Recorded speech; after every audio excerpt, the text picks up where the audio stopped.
and I will now pass on to Godaj and Doria to start our conversation. In order to do that, I should share the slides first, which will happen momentarily. Just a second. Okay. Okay, I can start, right? Please, Godaj, go ahead. Yeah. So first of all, hello, everyone. It's a great honor for me to be here and to share together with my colleagues the extremely difficult situation in Georgia that among them is aimed at dismantling the system of higher education, or generally education, not just higher education.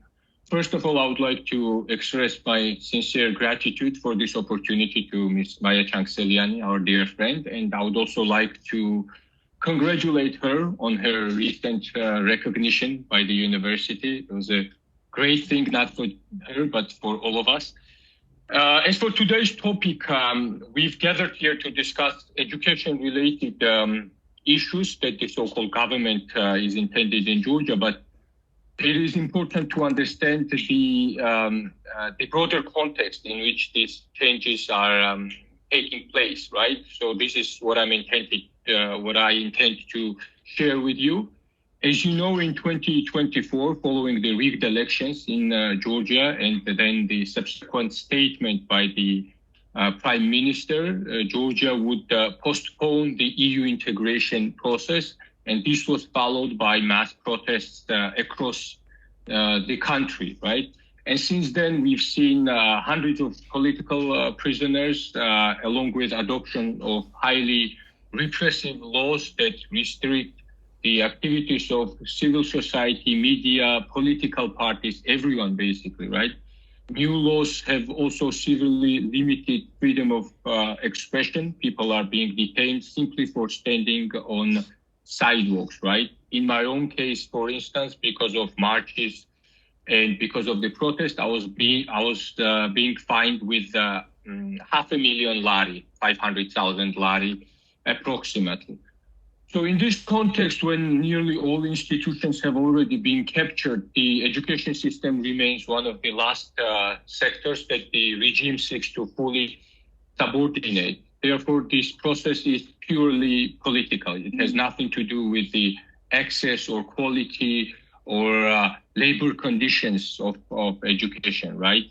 Otherwise, we are used to all sorts of changes in the education system. Since the independence of the country, since the 90s, we've had 20 ministers. So 20 ministers in 35 years with their reforms, changes. I mean, we're used to it, but this is something new, right? But unfortunately, because we don't have one of the key factors why they have been so successful is that we don't have a strong tradition of institutional resistance. Trade union activity is almost non-existent or extremely weak. Only recently people started to organize in this direction. And also the connection between students and academic staff is, I would say, weak. And as a result of that, the ruling party, Georgian Dream, has exploited all the vulnerabilities that we've had and introduced censorship and fully subordinated the system. If these changes proceed, as Maya already said, some of the universities will simply disappear, including Ilia State University, which is one of the most outstanding universities in Georgia. So for this reason, I would say that we have no room to retreat. There's no single formula for survival.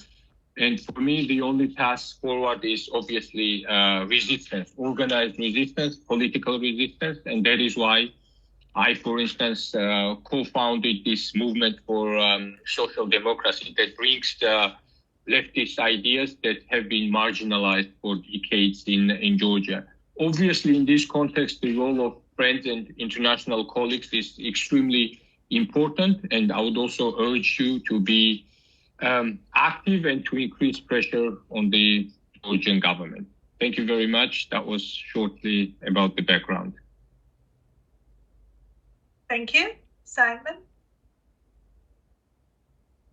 Thank you very much for inviting me. It's a pleasure to be here. As the seminar is for the comparative and international education, I'll also try to match the interest of the usual guests that attend here. So, and I'll be talking about how the government has tried to forge or develop the discourse around the reforms in order to justify their actions. The talk about the reform started 2 years ago in May 2024. The Prime Minister of Georgia, Irakli Kolbachidze, said that there are two types of problems that he wants to address with the reform. The first type is that the universities are teaching according to the so-called liberal ideology, and he explained this ideology by a process that universities are organized so that it can prevent the youth to receive genuine education, and it would become easier to strip them of their traditional Georgian values. That's one problem that he described. The second one, as he was describing, was that the universities are populated by professors who are having low qualifications, and that they are also politically motivated against the government, obviously, not pro-government. And therefore, he was saying that there should be a reform which would deal with these two problems, which, according to his prediction, would be also very unpopular. But after 1 year, they decided that having this conspiracy theory that the universities are conspiring against the Georgian values and society is not enough, and therefore they came up with a system or with a process that is trying to camouflage their real intents that have been telling us a while ago.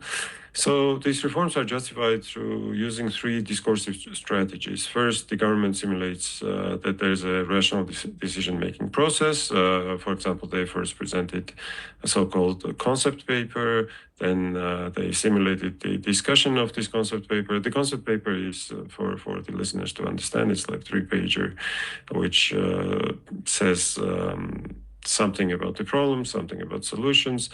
Then they simulated the process of discussion at the so-called University President's Conference. And then they presented the study. So they said it's going to be based upon some scientifically justified study. And then there would be key decisions made. The second discursive strategy was to switch the reference points for Georgian public, which is there is a consensus in Georgia since the independence that the Georgian education has to move away from the Soviet education towards more so-called Western type of education. And now they switched this reference point and they said that the education system has to return to its roots, to its genuine path of development, which is the Soviet development. And the third strategy is to pick the reference points in Europe which fits into their models. For example, they say that, in Germany, there are very few cities which have the universities which are duplicating the programs, which have the similar programs in several of those. So in reality, if we look at the study that they presented as the key justification for eliminating programs or establishing quotas, the study is just a rationalization of the preconceived decisions. And if you would be interested in the details, we'll talk in the Q&A part, as Maya is very strict with the time. Thank you, Simon. Thank you. Please, Katie.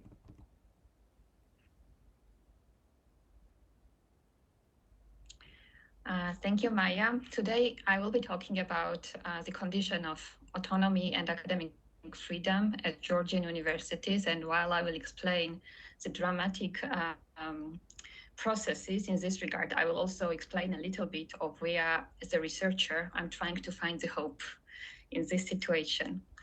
So university autonomy and academic freedom have never been fully realized in Georgia. Even after the collapse of the Soviet Union, the legacies persisted in forms of self-censorship, institutional dependency, and the government that never fully allowed the academic communities to experience genuine freedom.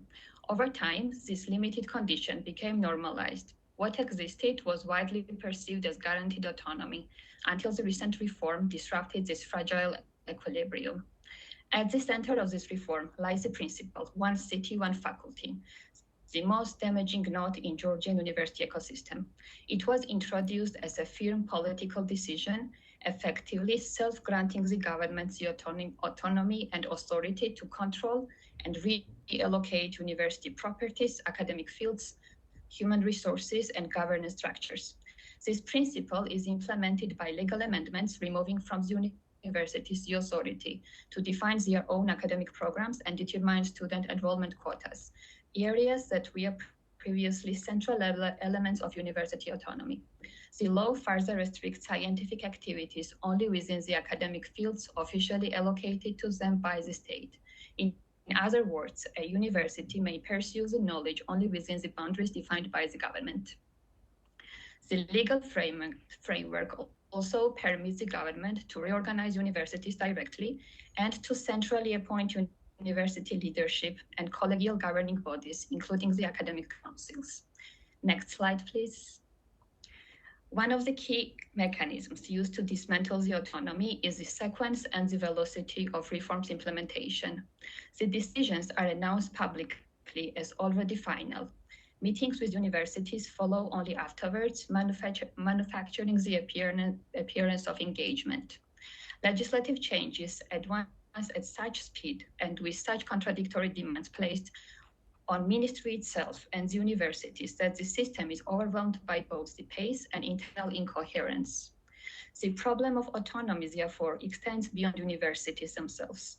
What we observe is highly vertical system of power where decisions originate at the level of prime minister and cascade downward with ministry and governmental agencies falling into the line and executing orders regardless of the damage they inflict on academic system. This is a clear marker of the authoritarian governance. Next slide. So while we are clearly witnessing a profound loss of university autonomy, there is also some diverging developments that are taking place. For many years, the concept of academic freedom and autonomy existed in Georgia largely as formal commitments. In the current crisis, these concepts are gaining the meaning. They are being felt, experienced, debated, and contested. They are now seen as legal instruments and the basis for argument through which academic community articulates their resistance. These arguments now resonate widely across the academic community.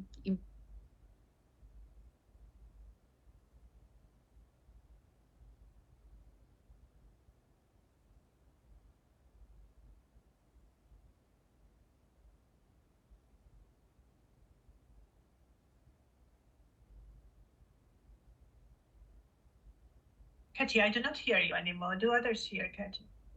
No, she was cut off. No, We have technological challenges. That's why we need reforms. Yes, I am still struggling to figure out how to record, but I do not think that will happen during the seminar. Okay. I do not want to interrupt Katie's thought to move on. Shall we do? Let's wait for it.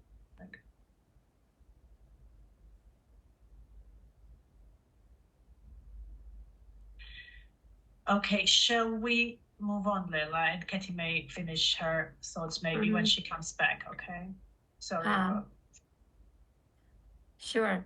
Thanks a lot, Maya, and everyone for setting up the scene for what I'm to present now, which is potential financial consequences, but actual consequences, tangible consequences that we already are witnessing as a result of this so-called reform in higher education. You can move to the next slide, Maya. Just to jump right in to understand why this reform can be financially catastrophic for universities, you need to understand how Georgian higher education is actually funded. Around 80% of all university revenue comes directly from students' tuition fees.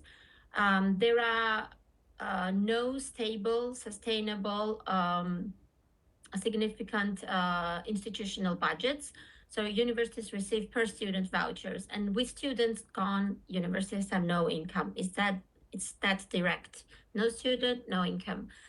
And Georgia's government contributes just about 0.23% of its GDP to higher education. And for comparison, EU average is 0.80, so 8%. So more than 3 times than in Georgia. And we see that in Georgia, this share has been falling every year since 2015. So as GDP of Georgia grows, university funding from public budget remains stable. It sometimes even diminishes in nominal terms. So now if we look at what is being cut, we can see that enrollments in social sciences are dramatically down by 74%. In humanities, 49%. In natural sciences, 45%. This is nothing short than war on science and scholarship. We see that across universities, 150 academic programs have been eliminated, both at BA and MA levels, at 19 public universities in Georgia. The next slide, please. If we look at institutional level, the numbers are truly staggering, particularly so for Ilias State University, which me and a few colleagues attending here and presenting are representing. So we see that enrollments have been cut by 91% at bachelor's level and 88% at master's level. But other universities have suffered as well, particularly so for regional universities and Sukhumi State University, which is a university in exile representing a breakaway region of Abkhazia. So for institutions that are funded almost entirely by student tuition, these are not just budget adjustments. These are existential revenue collapses. And there is no roadmap in place, no financial transition plan. The pace of this reform is staggering. It is supposed to all happen within a span of a few months. And there is no roadmap for affected institutions, no compensation, no timeline, no scenarios for development.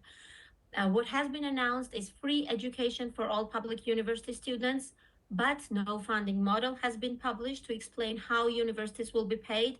And with such opacity, this creates financial leverage, yet another leverage for the government to directly control universities. So universities now become even more dependent on the ruling party, and this is a direct mechanism of control, and such direct control has no precedent in Georgian higher education. Next slide. And the consequences for staff are really direct and severe.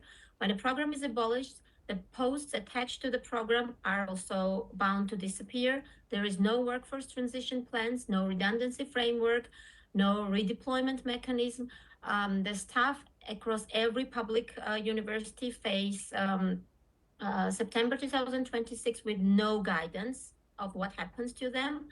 And this is also connected to political dimension. The cuts are not evenly distributed. They fall overwhelmingly on the disciplines that are most associated with critical thinking, civic engagement, and independent inquiry. And Ilias State University, Georgia's most internationally connected research institution, is the one that bears the highest cost.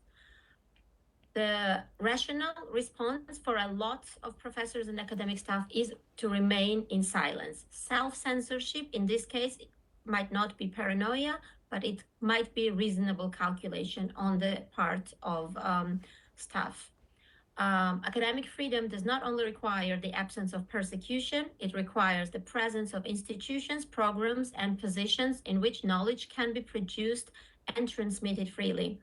And this reform is systematically removing all three of them. Thank you very much. That was Thank you, briefly Leila. about consequences. Katie, if you are back, do you want to finish your thoughts?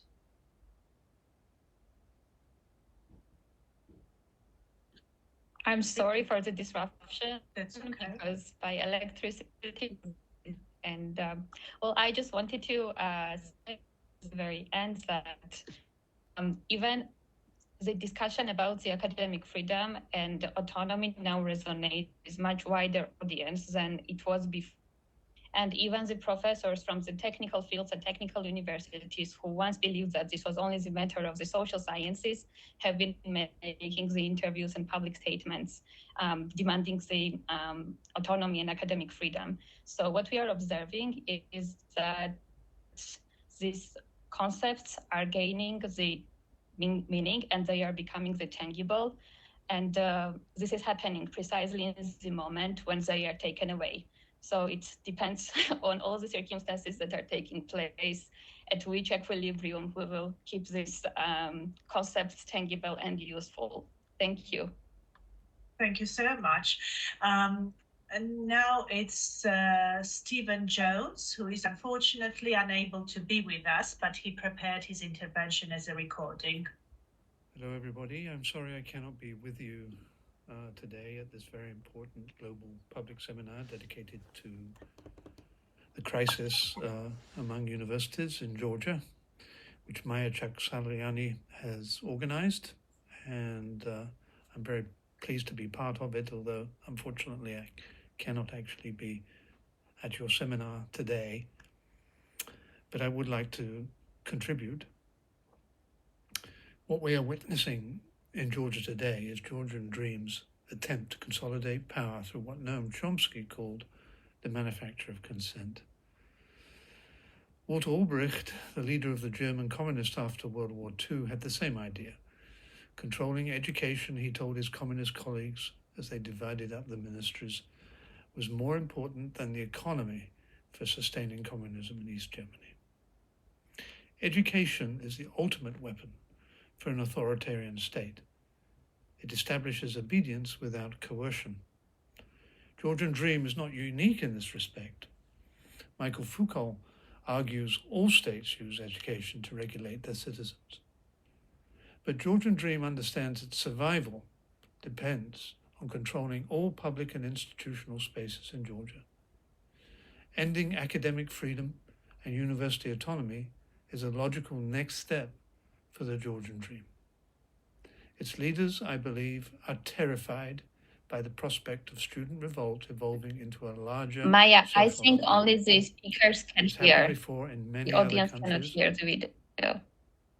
Oh, really? Oh, Hans, Yeah. can you not hear? Oh, I'm sorry. I can hear it, but it's very low. Anyone in the audience can tell us if they can hear? Yeah, some can. Some can, some not. Technology. It's very low recording, low voice recording. Yes, low voice. Okay. Oh, maybe I put this. Just a minute. Leading to regime collapse. Georgian Dream needs political stability to survive. Using the Special Task Department, the riot police, to maintain stability is short-term. It's dysfunctional for the economy and counterproductive for generating public support.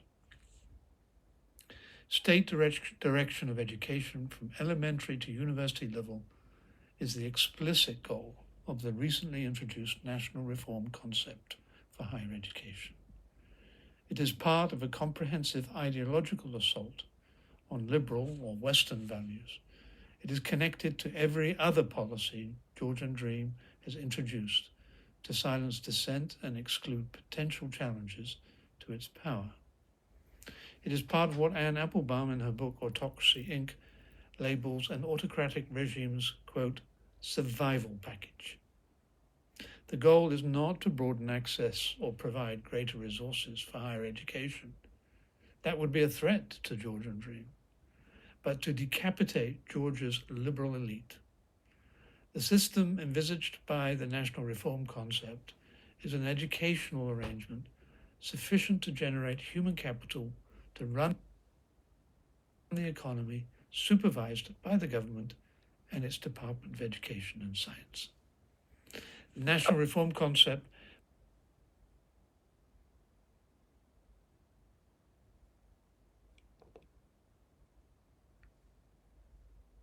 will deal immense damage to Georgian faculty, to students, and to Georgia's exceptional cultural life, which interrogates the norms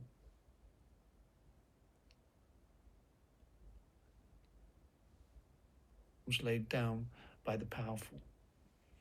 But the national reform concept, I believe, is doomed to fail. It will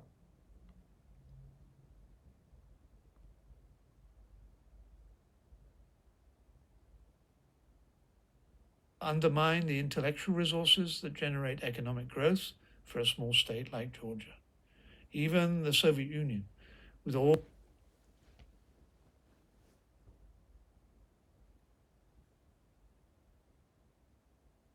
its resources and ability to isolate the Soviet population from alternative sources of information, succumbed to its citizens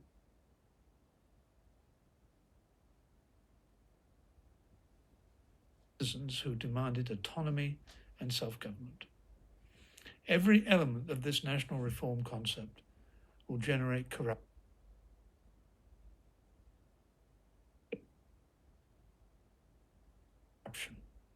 From the reduction in places for students and the influence of government appointees. Okay, and now we move to Marina Chitashvili, please. Thank you. Do you hear me? Yes, very well, thank you. Thank you very much for having me for this seminar. It was, my colleagues told quite a lot about the ongoing reform. I will just try to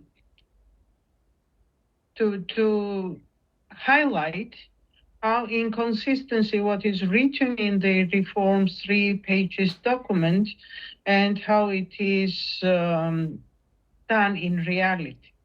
So this is about that we are told that these reforms are due to the improve the higher education quality in Georgia. And there is one institution, Georgian Education Quality Enhancement Center, ECE, who is in charge of the quality issues in higher education in Georgia. Concept paper and GD officials' public speeches outline the main purpose as an enhancement of quality education, but the first evidence is that they are shrinking time for the education, for the general education from 12 to 11 years, for the bachelor's for 4 years to 3 years, and for the master's 2 years to 1 year. So overall, if we look at this, so the 6-year education is shrinked to actually 4 years. The currently Georgian higher education system is the part of a European higher education area under the Bologna process since 2005. The new law adopted in 2004 made possible rapid changes in the higher education system in Georgia. And one of the achievements was establishing the independent quality assurance agency that closely was following up universities to guarantee quality of education. ECE is responsible for program accreditation as well as the authorization of higher education institutions. And 2 years ago, in 2024, 80% of higher education institutions were reaccredited as a qualified and trustful organizations for next 6 years. However, currently, in past, because ECE was implementing the European standards of quality assurance and is member of the European Network of Quality Assurance, was member, and the European Quality Assurance Register since 2019. Due to the ongoing reforms, first, these reforms are not started only 1 year ago or with the concept paper. It started in the hidden context quite a long time ago, and in 2025, ECHE Georgia lost registration as a ECHAR member and currently is under review the membership for ENCA. The main reason in both cases was independence of this agency from the political influence and the inconsistency of decision making. Nowadays position is from ECHA is clear evidence how strong political influence on the professional work of the agency is. Since reform started, we did not hear any official statement from ECHA about the inconsistency of the reform with existing quality assurance standards in Georgia. For example, it is against authorization standards that government now decides the student admission quotas for HACE. This was the part of the authorization process. It is a violation simply the quality interest that the government has not established any criteria based how it will make the decisions. And therefore, quality assurance, whether the universities give that the government gives the admission quotas, have certain programs adequate and capacity to provide the quality education is not clear. ECHA keeps science, ignoring the national qualification framework. When the government introduces 1 year master's degree, they are present on briefings and meetings with the Minister of Education, saying no word about ongoing implementation and changes in the law. One example is short timelines set for the universities to restructure and reduce the duration of the study programs. So they have to provide the final program for the 1st of May. There is no clear mechanism how the government will assure the quality of such programs. To summarize, quality of education as a goal for the current reform is a fiction, and shrinking education years, abolishing mechanisms of the institutional authorization and program accreditation makes current educational system out of any accountability of peer evaluation and expertise considering adequacy of the education programs and awarded degrees. This consequently might lead to withdrawal from European higher education area and isolation of higher education of Georgia from the European and global context. Thank you. Thank you very much. Rusudan Chandoria, please. Hello, everyone. Maya, thank you for inviting me. It is truly an honor to be part of this discussion. Well, this reform raises a fundamental question for me. What is the future of access to higher education? From a human rights perspective, I have to highlight that the government should consider social dimension of higher education and expand inclusion and equity. However, the current changes suggest a potential shift in the structure of access. When a higher education system narrows, participation becomes selective and inequality deepens. Are we witnessing a shift from a higher education as a broadly accessible public good toward higher education available only to some? Can you, Maya, put my, okay, thank you. So this is a major question for me. Unfortunately, in shrinking systems, exclusion often follows existing lines of disadvantage. Next slide, Maya. If we examine this shift through social justice lens, formal neutrality is not sufficient. It requires to ask constantly who is affected differently by this reform or policy. Consider, for example, persons with disabilities.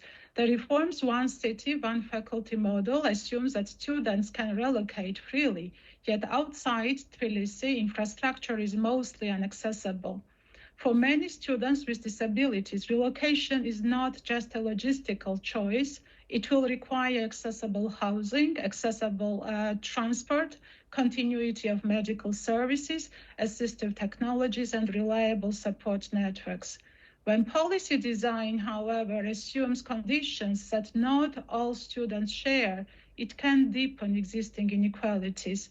In such cases, exclusion does not occur through explicit prohibition or discrimination, but it emerges through policy design and ultimately becomes an outcome of policy architecture. I want to show you one quote from Esma Gumberidze, who is also a social activist in Georgia.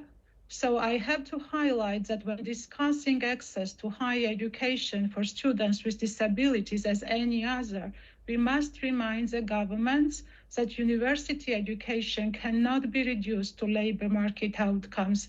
It is also about rights, agency, and full participation in the society. Next slide, Maya. Let us quickly look at another example of disproportionate impact. Ethnic minorities, who constitute around 13% of the population of Georgia. 1+4 system served as an important mitigation policy and mechanism in Georgia since 2009. However, under this reform, access through this pathway is expected to contract significantly. Currently, 85% of minority students study in 4 Tbilisi-based universities, yet the number may decline by 20% in 2026. You can also see example of Ilyas State University. As my colleagues already noted, I think we are witnessing kind of selective punishment toward Ilyas State University. As you can see, this illustrates the scale of change. Historically, for example, Ilyas State University accepted 500 minority students through the quota system, what we call mitigation policy, while under this reform, this number may fall to around 30. This suggests not a marginal adjustment, but a weakening of an important equality instrument in Georgia. And when these changes intersect with socioeconomic status, ethnicity, gender, religious belonging, the risk of cumulative disadvantage increases. Let me show one more example. Maya, can you, yes, this is a persona profile of a student who is studying a Georgia language preparatory program at Ilyas University. So I just wanted to bring one example in order, so that it would be easier for people to understand how many barriers, intersecting barriers, ethnic minorities are facing in Georgia. And even after, overcoming all these barriers and becoming students, now they have no choice and they find themselves without the opportunity to continue to the BA program they planned to pursue before. So as just to explain for the international audience, the policy worked in a way that the ethnic minorities were enrolled for 1 year in a Georgia language prep program, and then they were supposed to transit to the bachelor's degree. But those programs they intended to continue will not be any longer available at Ilyas State University. So what is ultimately at stake? The question raised by this reform is not only about labor market responsiveness or meeting the demands of the labor market or, for example, financial efficiency, as claimed by the government of Georgia, but it's about whether higher education remains a right. When access becomes selective by design, inequality ceases to be incidental, it becomes structural. So ultimately, the question is very simple. Who will higher education be for? Thank you. Thank you, Sudan. And Hans Gutbrod, please. Before Hans starts talking, this is the final speaker. I would like to ask everyone to please indicate in the chat if you would like to share a comment or a question when we will open the floor for questions and comments. Thank you. Hans? Yes. So as the previous speakers have said, there are a couple of key features in the situation. It is very, very uncertain what will come. And the uncertainty is a result of this being a contest. This is not some kind of natural disaster. There's not some economic uncertainty. It's that people are out to wreck something and to destroy something. And in these circumstances, normally what is sensible to have is broadly a strategic approach. That's not necessarily what you typically do in scholarship, but I think this is the time for it. Next slide. My view can be summarized really in the following view. Not to talk about a destruction of Ilya State University. To say, yes, they're trying to take away the buildings, they're trying to take away the financing streams, but in the end, a university is defined as a community of scholars, and no one can take that away. And asserting that determination is a way of also denying a victory to what is a nihilistic and totalitarian assault. And it is incredibly important in my mind that scholars assert their identity because people will look to scholars to understand how to deal with this. And so I think this is, for me, is very, very important to start there. That connects to a basic idea of what a university is. We typically think of two things in the Humboldtian model that's quite recent in a way in a still post-Soviet context. And that's teaching and research. If we switch this around and say, whatever the teaching will be, the people that are around Ilya will continue to do research. No one can take that away. And with that research first model, there is a kind of continuity model in people's mind. You could also make the argument that that connects to a kind of third mission, which is thinking about how to contribute to a community, and especially to a community that's under attack at this point right now. What does this mean for the institution? There's all sorts of things it can mean. In my mind, it's reestablishing thinking about platforms of teaching. It could mean establishing something like an Ilya University Community Journal, which serves as an outlet, but also as a register of achievement, so that the people that are maybe in the future in more informalized contexts can actually have something that demonstrates what they've done. And there's quite a few other things that connect to that. Now, next to this, I think also there is a challenge of mobilizing support and practical defense. Engaging partners is important. I also think maintaining momentum in that, being very clear that what we communicate is not to the bubble, but to people who do not see the messaging. People who watching maybe don't understand why this is a problem. And scholars have something to contribute on the idea of how those can be reached, but that needs to be mobilized. And I'll end on a last point. We also need to disable enablers. This is something that academics can be uncomfortable with, but challenging at the moment Technical University in Munich, which continues to work with Kutaisi International University and affirms and supports what is an authoritarian assault, that's also our task, even if some people are not uncomfortable with that. That, in a nutshell, is, I think, some of the key things that we can do, that we should do, and that help us to assert what we are. We're scholars, and nobody can take that away.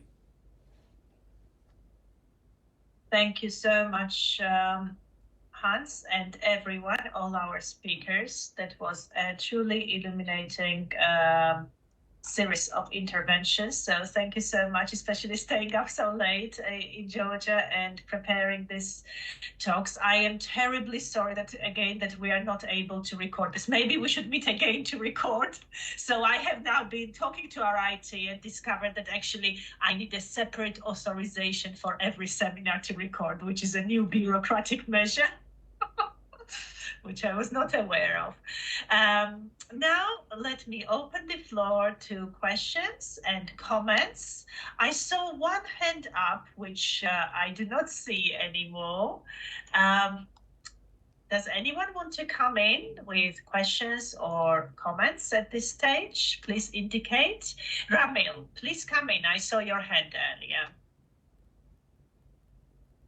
Please introduce yourself quickly and then go ahead with your question or comment. Please come in, Ramil. You cannot speak, okay? I should do something, probably to unmute you. Sorry, I used to do this on Zoom, so Teams is a bit different. Okay, go ahead, Ramil. You are unmuted. Right. Hello, good evening, good afternoon in the UK, I guess. Well, I'll have one question to clarify, and also the other one will be a question as well. First of all, thanks to our colleagues for this presentation and for a case to consider. One city, one faculty, to clarify the concepts. Does it mean one school of a university per city, or faculty meaning as a member of faculty? This was one thing that I couldn't quite understand. Also, didn't understand. Probably also, I would say I wouldn't accept, because cities are of different sizes. I mean, Tbilisi is much bigger than what Batumi is, for example. So what does it mean? One city, one faculty. It is not very rational to me. The second question will be maybe to the general audience, and what cases from comparative higher education, what cases can we compare this case to, and what has been solutions to this issue, let's say. So if we face with a problem like this, state intervention in higher education, what would be what have been some of the cases in history, and how have this case has been approached? So I hope my questions were clear. Thank you so much, Ramil. Does anyone want to take the first question, and then we get on to the second one?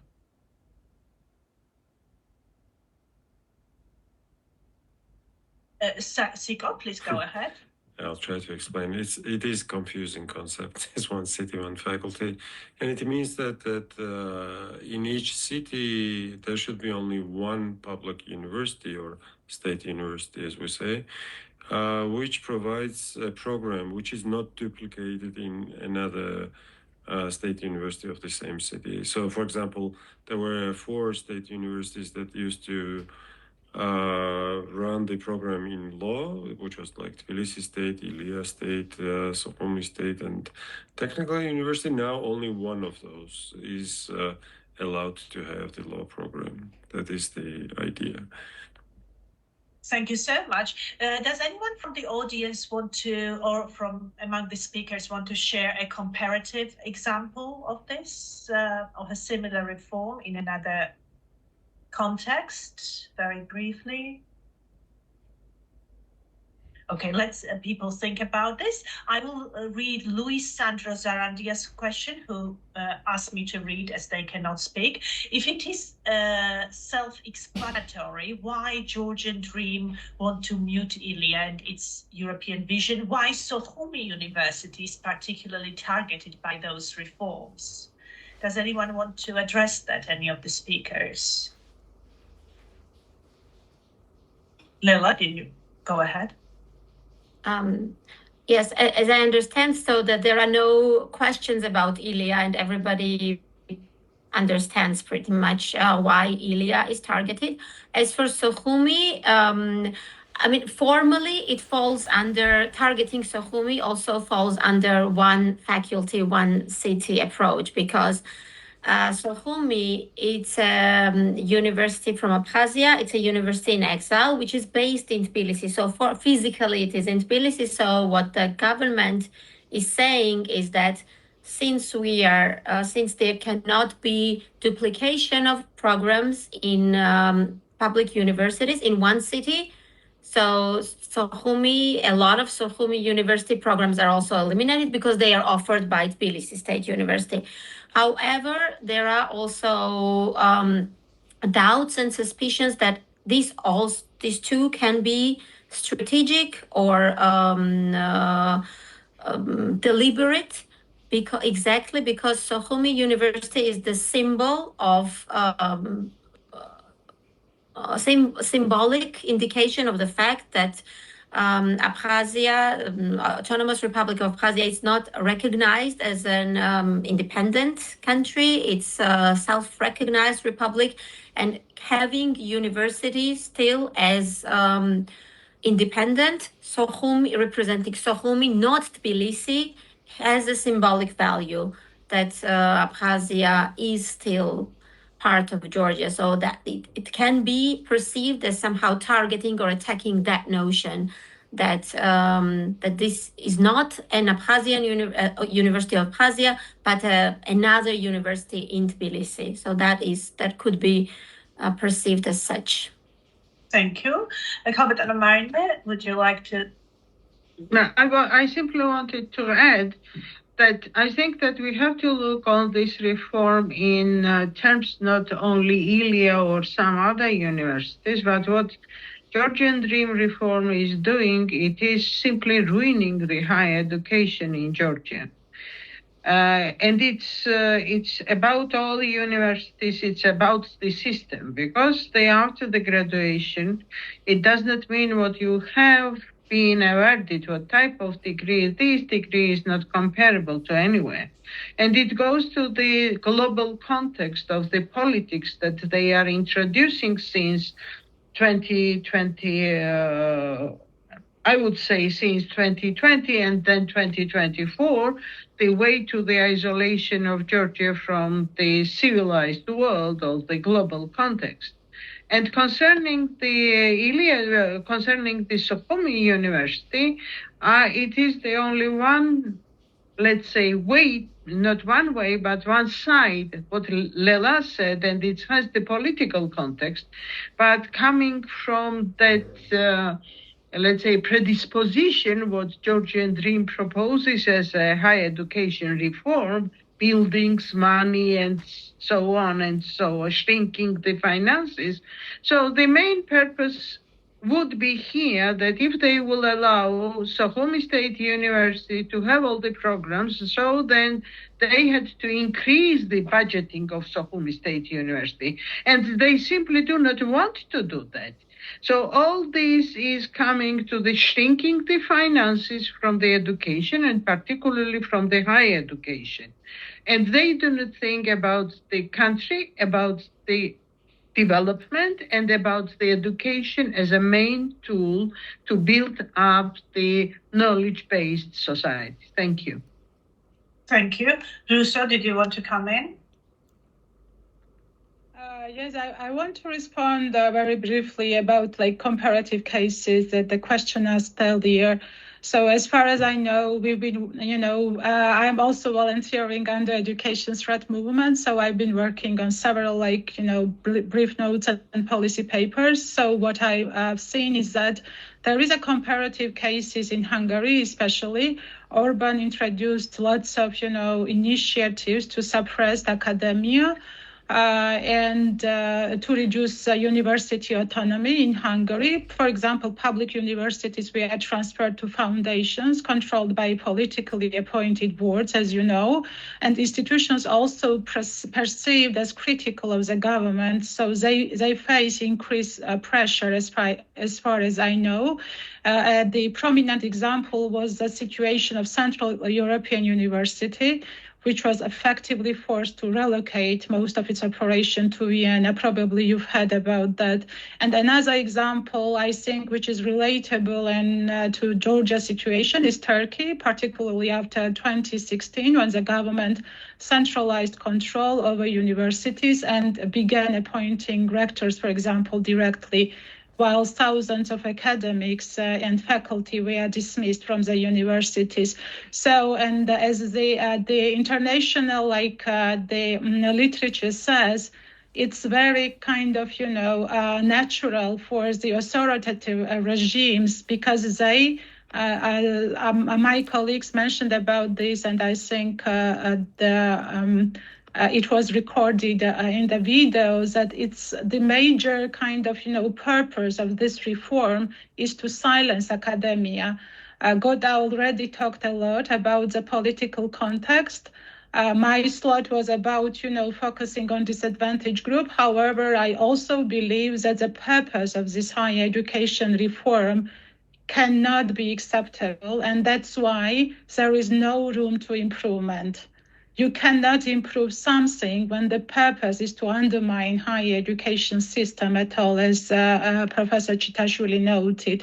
So these are examples. And then we know from the literature as well that when these policies and reforms are adopted, the government is enabled to punish some universities selectively, as it was done in the case of Central European universities, for example, because it was funded by George Soros.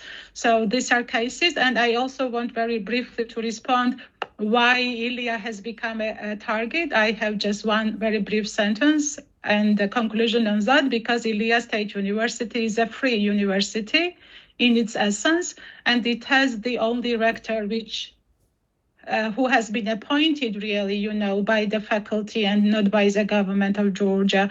So I think that the freedom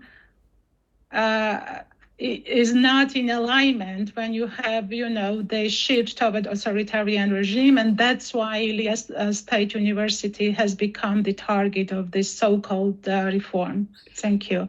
Thank you, Russo, very much. So we have two questions in the chat. So anyone who wants to speak, it will be great to put at least your name in the chat so that we take them. We will have to finish in about 10 minutes max. I know we started late because of technical problems. So let's quickly take, so Rohan Dronsfield asked about contributions that people from outside Georgia can make and in terms of support to academics and professionals in Georgia. So let's all of us think about this, and we can address this maybe at the end. Does anyone want to address the question from Brian Maguire? Brian, would you like to come in and pose your question quickly, please? I have unmuted you. Thank you. One of the speakers referred to the status of the Quality Assurance Agency, which is currently in suspension by ENQA and no longer active on the ECCAR register. I wonder whether any of the participants have a view as to the effectiveness of these external actions. Are these seen by the government as sanctions or as marks that it's achieving its objective in departing from the Western model? And if so, are they productive or counterproductive steps to take? I can answer to that question. Please do. The reaction from the government of Georgia is that, and the statement that they are making about this reform is that they are moving towards integration, towards European higher education area.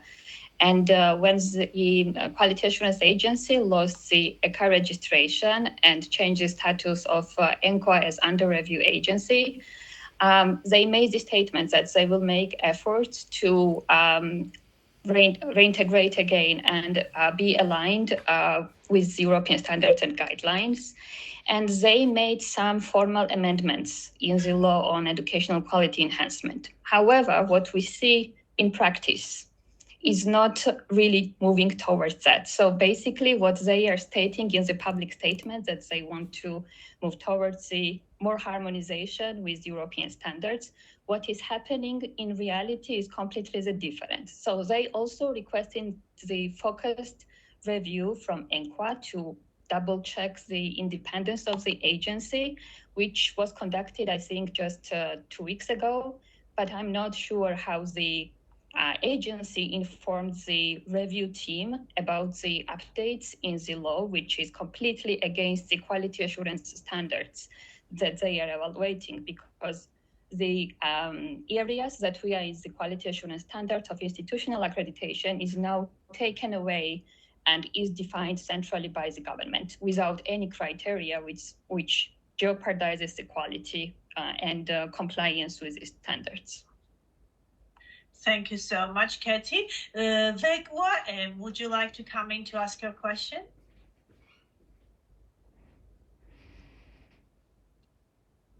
Maya, the message says she cannot speak, so I'll try. Oh, she cannot speak. Okay. I'll try Yes, to answer this question. Okay, and go ahead. Maybe my Yes. colleagues also can elaborate on that. So the question. Can you do it briefly, Russo? Briefly, Yeah. because we want to take a yes. So yeah, it's about like Georgia's dream forest policy agenda. and how it can make Georgia more susceptible and vulnerable to Russia's and Iran's soft power. So yes, I think it is, maybe not directly, but implicitly it is, because, you know, especially, for example, I will talk from the perspective of ethnic minorities. I think if the higher education system becomes not accessible for ethnic minorities, we may witness the earlier tendency when lots of ethnic minorities migrated to the Aikin states and neighboring countries. I do not want to discuss now the susceptibility, you know, in terms of, you know, soft power of Iran, but there is some, you know, the allegations, you know, that that could be also dangerous and could be an issue of national security for Georgia. So when we adopted this mitigation policy, it was not like done in a day. One of the reasons, you know, the government adopted this system was the migration issues, which was also linked to the national security, you know, processes. In terms of, you know, just detaching from European integration, yes, it is. It is a political, you know, case for me, because we are a member of the Bologna process from 2005, and with this higher education reform, we somehow, as a government of Georgia, you know, somehow, you know, try to be detached from all these processes. And there is lots of rooms in terms of, you know, Russian propaganda as well, because all Georgians probably know that there is an emergence of Kremlin malign influence in Georgia, especially with regard to ethnic minorities, and everything is like intertwined, maybe not directly, but implicitly it is there. Just attacking also, you know, Sukhumi State University was a political act for me as well, because as Lela noted, it's a breakaway region, and it was not, you know, a right choice or right decision from the government side to put such a target and pressure on Sukhumi State University, because it's a politics for me. So this is what I can say. Thank you so much. Kapitana Meine, please go.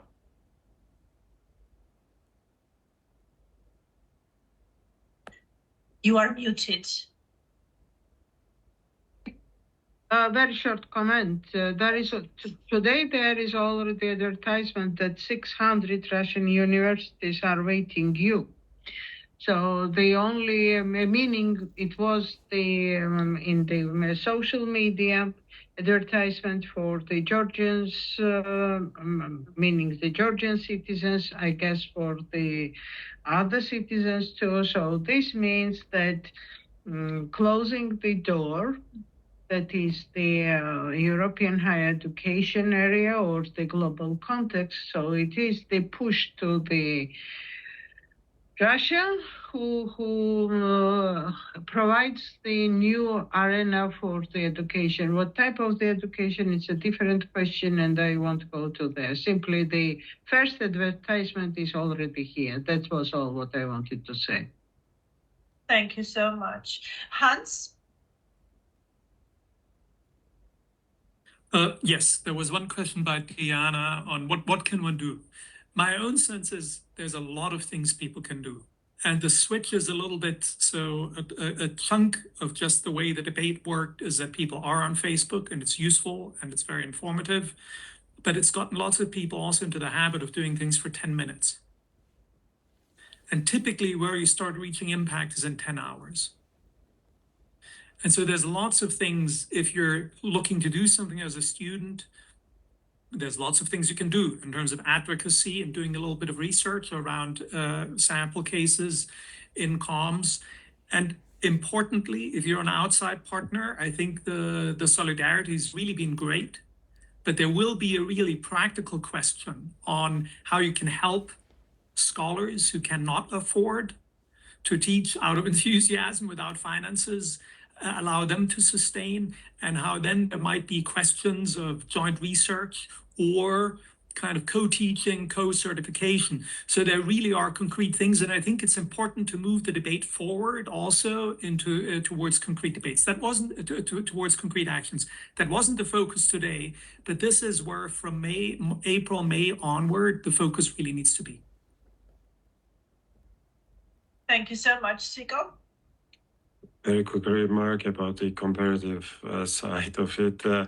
I think Georgia is a very interesting case, even though it is a very sad case, but of not just backsliding of democracy, but also trying to reverse the neoliberal education governance into something that is more state-driven one, which is very rare in the modern times, because even the authoritarian states, like for example Russia, they still use the neoliberal systems in order to govern their higher education through discourse, through rationality, etc., etc. So what Georgia is trying to do is to eliminate the private resources out of the education governance. So it is eliminating private money in the higher education, at least in the state governed university. And I think if you're into comparative education, I think that's a very, very interesting case to explore.